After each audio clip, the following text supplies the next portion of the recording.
உன்னையவே கூப்பிட்டேப்பா ஒரு கடுஞ்சி போட்டு கொடுன்னு சொல்லுவேன். டீ நீ போட்டு கொடுக்குறதா இருக்கும். புரியுதா? அதில் அது சரியாகும். இப்போ துளசி சிரிக்கும் இவ தான் டீ காப்பி போட்டு கொடுத்தா. நான் தானே காப்பி போட்டு கொடுத்தேன் அப்படின்னு நான் சொல்ல முடியுமா? போட்டு கொடுத்தது அவ தான். போட சொன்னது நீங்கள், போட சொன்னது நான், குடின்னு சொன்னது நான். புரியுதா? அப்படியா உட்கார் அப்படின்னு சொல்லிட்டு பார்த்துக்கிட்டே பார்க்குறோம்னா அந்த பார்வையில் அது இதாகும். சரியா? இதுலேயே பல விதமாக இருக்காது, ஒரு இதுன்னு சொல்ல முடியாது. எங்கள் அம்மா கூட அந்த 7-Upல இந்த விரலை வச்சு கொஞ்சம் நேரம் கழிச்சு அதை கொடுப்போம். அந்த வயிற்று வெளியே போன உடனே குறையணுங்கிறதுக்காக கொடுப்போம். சாப்பிடவே முடியாமல் வந்திருந்தாங்க ஒருத்தர், சாப்பிடவே ரொம்ப. சிலத்தூர்ல இருந்த அவர் தான் ராமநாதன் சாமி, அவங்க அக்கா புருஷன். அவரெல்லாம் அவ்வளோ நல்லா சாப்பிட்டாரு. 1 வருஷம் ஆச்சுன்னாங்க. இங்கே வந்து சாப்பிடவே முடியலன்னு ஆட்டோவில் வச்சுக்கிட்டு தான் வந்தாங்க. கூட்டிகிட்டு வந்து உட்கார வச்சு, ஆனால் சாயந்தரம் வரைக்கும் நம்ம கூப்பிடலை, ஆட்டோவிலேயே உட்காரட்டும் அங்கேயே இருக்கட்டும். அதுக்கான சிக்னல் கிடைச்சதுக்கப்புறம் தான் கூட்டிகிட்டு வாங்கன்னு சொன்னோம். மெதுவே கைத்தாங்கலாம் கூட்டிகிட்டு வந்து இங்கே உட்கார வச்சாங்க.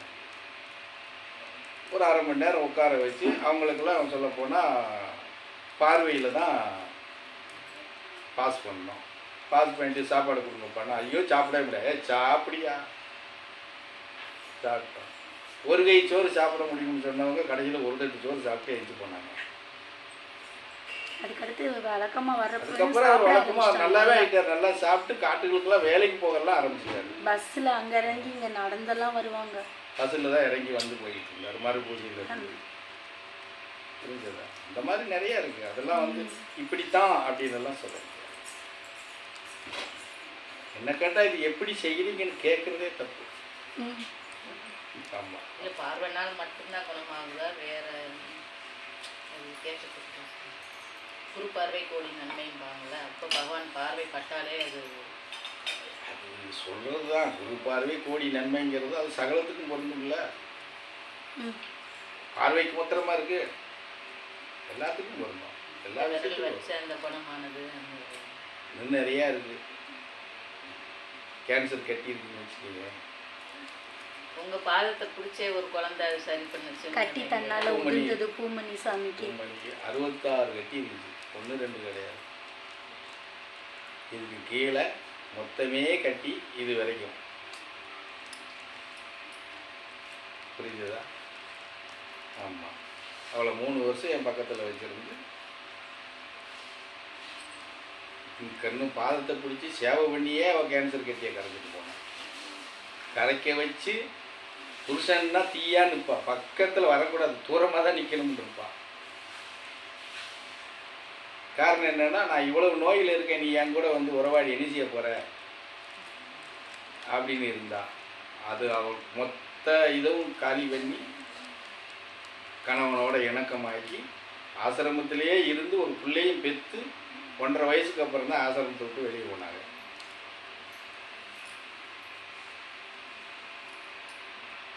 அவங்களுக்குலாம் அந்த பாக்கியம் எப்படி சாமி கிடைக்குது? அவங்க முன்ஜென்ம தொடர்பா? அவங்க முன்ஜென்மம்லாம் கிடையாது, யதார்த்தமாக வந்த பக்தர்கள் தான். முன்ஜென்மம்னு எடுத்துக்கிட்டா அவளுக்கு பிறந்த குழந்தை தான் எங்களுக்கு பாக்கியப்பட்டது.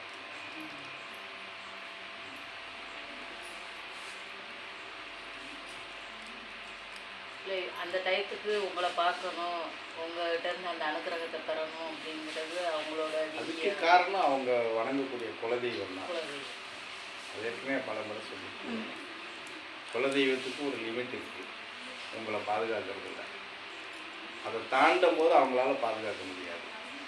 அப்போ அவங்க என்ன பண்ணுவாங்கன்னா, இவங்களை எங்கே கொண்டு போய் சேர்த்தா இவங்களுக்கு அது கிடைக்குங்கிற இடம் தெரியும் அவங்களுக்கு, அங்கே கொண்டாந்து தள்ளி கொண்டாந்து சேர்த்துருவாங்க.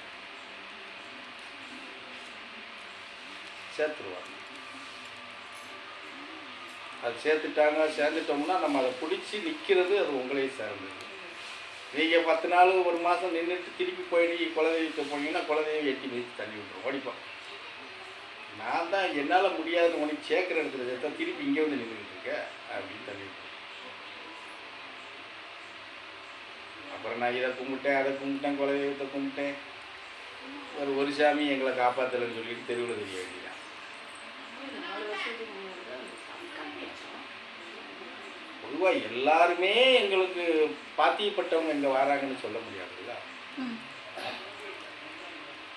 புரியுதா? இப்போ வினோதினி எனக்கு பாத்தியப்பட்டவளா? வினோதினி யாருன்னே தெரியாது எனக்கு. அதான் அந்த அனுகிரகம் எப்படி கிடைக்குது. அவளுக்கு இவங்க அனுக்கிரகம், வந்து பக்கத்துல அவளுக்கு இவங்களுக்கு அனுக்கிரகம் கிடைச்சது ரேவதியோட பொண்ணு தான். குழந்தையால அந்த ஆன்மா அவங்க எனக்கு கிடைச்சதே அவளாக தானே. இவ எனக்கு பூர்ணச்சமாக பந்தமாக இருந்தால் கூட இவளுக்கு இங்கே வரக்கூடிய அனுக்கிரகம் கிடைச்சது பாப்பா வச்சு தான் கிடைச்சிச்சு. இல்லைன்னா இவ யார் இங்கே வர்றது? இவ புருஷன் இருந்த லட்சணத்துக்கு. சராசரியாக ஒரு இது எப்படி கேட்கணும்னு தெரியல, கேட்குறேன் சாமி, தப்பாக இருந்தால் மன்னிச்சுக்கோங்க. சராசரியாக வந்து ஒரு பக்தர் இருக்காங்க, அவங்க கூட வந்து ஒரு குறிப்பிட்ட வருஷம் பயணம் பண்ணி கண்டினியூ பண்ண முடியுது. ஆனால் பூர்வ ஜென்ம பந்தம் எல்லாம் இருந்தும் ஏன் சில குழந்தைங்களால கண்டினியூ பண்ண முடியலை? அதுதான் தான் உன் பூர்ணச்சமாக உனக்கு வெளிப்பாடுகள் தெரிஞ்சே நீ வரல அப்படிங்கிறப்போ நிறைய குழந்தைங்க போயிருக்காங்களே. நிறையா வந்து மகாஸ்ரீ, ஜலப்பிரபா, மகாஸ்ரீ, ஜலப்பிரபா, நம்ம சிதம்பரம், சிதம்பரம் சாமி, புரியுதா சொல்றது, கணேசசாமி மக சின்னவா, நம்ம தனுஜா, தனுஜாலாம் எவ்வளோ எத்தனை ஜென்மமாக வாழ்ந்தாங்க. தனுஷாலாம் இப்போ வந்து பிடிச்சி நின்னா ஜீவா இது சோபாக்கு ஈக்குவலாக வரணுவா. வர முடியுதா? அது எதனால சாமி? ஒருவேளை முன் ஜென்மத்தில் எதுவும் பயணத்தில் வந்து தடைப்பட்டுருச்சா இல்லை கடைசி ஜென்மத்தில் தடையாயிட்டா வெளியே போற, திருப்பி இந்த ஜென்மத்துல இந்த ஜென்மத்தில் உள்ள வந்து தொடரணும். அறிமுகம் கிடைக்குது, தொடரணுன்னு தான் அறிமுகம் கிடைக்குது. அவங்க பிறந்த இடத்துக்கும் பிறந்த சூழ்நிலைக்கும் தள்ளப்பட்டுறாங்க. அதை மீறி வெளியே வர முடியறதில்ல. அவன் எப்போ உணர்வானா? தனுசாலாம் 40 வயசுக்கு மேலே உணர்வான். அன்னைக்கு வருத்தப்படத்தான் முடியும்.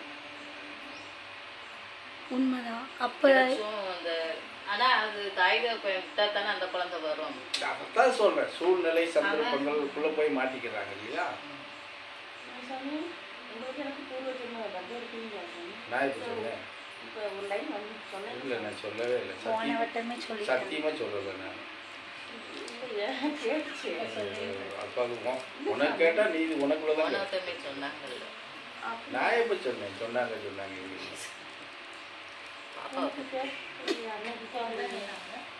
நாங்க எல்லாம் கேட்டுட்டு இருந்தோம்ல, எத்தனாவது பிறவி என்னன்னு கேட்டு அன்னைக்கு எல்லாருமே. அப்போ இந்த இதில் அவங்களுக்கு எல்லாமே உருவாக தான் செய்யுது. வாய்ப்புகளை உருவாக்கிருப்பா. பூர்ணஜென்ம பந்தம்ங்கிறவங்களுக்கு ஏதோ ஒரு வகையில் அந்த லிங்க் வந்து சேர்ந்துடும். லிங்க் வந்துருச்சுன்னா அவங்க தான் பிடிச்சி நிற்கணும். அவங்க தவற விட்டுட்டாங்கன்னா அது அப்படித்தான், அவ்வளோதான் போ.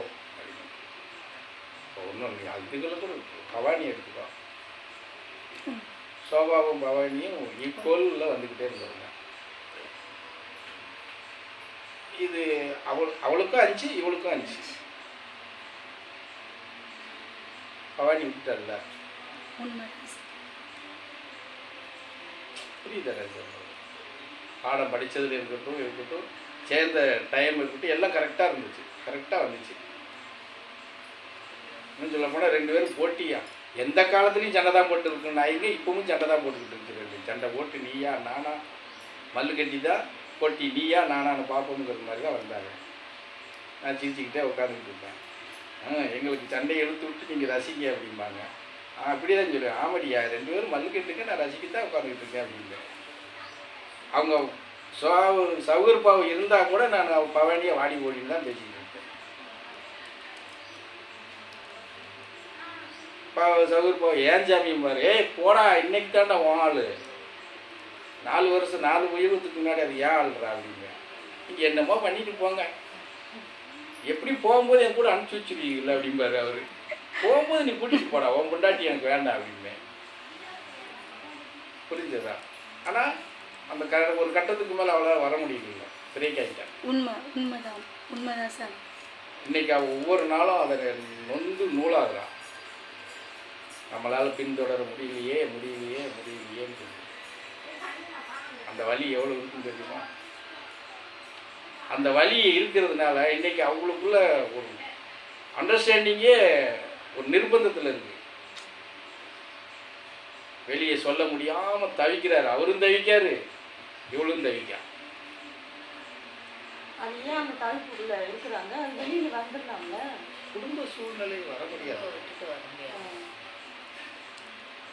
பெத்த பிள்ளையா இப்போ உன்னைய எடுத்துக்கிருப்போம். இப்போ உன் புருஷனா உன் பிள்ளையானா நீ என்ன சொல்லுவ? இன்னும் உன் பிள்ளைக்கே நீ இந்த வருத்து வர. நீ அவன் விக்னேஷ் பார்த்தீங்கன்னா நீ வேற மாதிரி இருப்ப. அவன் அப்படியாது. ஆளு அழகுலேயும் அழகு, புத்தியிலையும் கூர்மையான புத்தி உள்ளவன், படிப்பிலையும் எல்லாத்துலேயும் நம்பர் 1. புரியுதா? அப்பா அம்மா வார்த்தைக்கு ஒரு வார்த்தை கூட எதிர்த்து பேச மாட்டான். இன்றைக்கும் அவன் எதிர்த்து பேச மாட்டான்.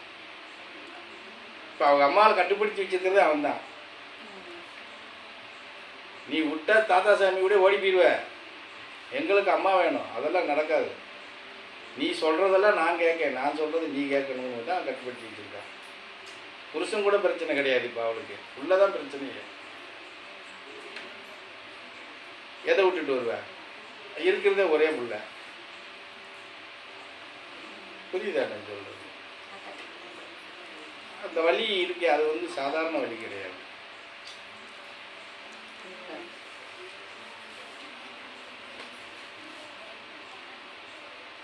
பத்தாவதுக்கு அவன் வயசுக்கு தகுந்த மாதிரி எல்லாத்துலேயும் சொல்லி வச்சுட்டான். அவங்க பாட்டி தாத்தா, அவங்க சித்தி பெரியம்மா, அவங்க இவங்க எல்லாம் எங்கள் அம்மாட்ட சொல்லி வைங்க, எங்கள் அம்மாட்ட சொல்லி வைங்க, எங்களை விட்டுட்டு சாமி தாத்தா கிட்ட ஓடி போயிடுவோம், அம்மா சாமி தாத்தாட்ட ஓடி போயிருந்தே சொல்லி வச்சுட்டான். அவங்க ஒரு சிலர் நல்ல புரிஞ்சுட்டு, ஒரு சிலர் ஓடி போயிடுவாளா அப்படின்னா அந்த இடத்துக்கு போகவே வேண்டாங்கிற மாதிரி அவங்க ஒரு கட்டுப்பாடு வச்சுட்டாங்க. அவங்களுக்கு இப்படி பலவிதமான சூழ்நிலைகள் வந்து சூழ்ந்துக்கிறது இல்லையா? அவன் குழந்தை சொல்ல தெரியாமல் சொல்கிறான். அந்த வார்த்தையை வந்து இவங்க வேற மாதிரி எடுத்துக்கிறாங்க இல்லையா?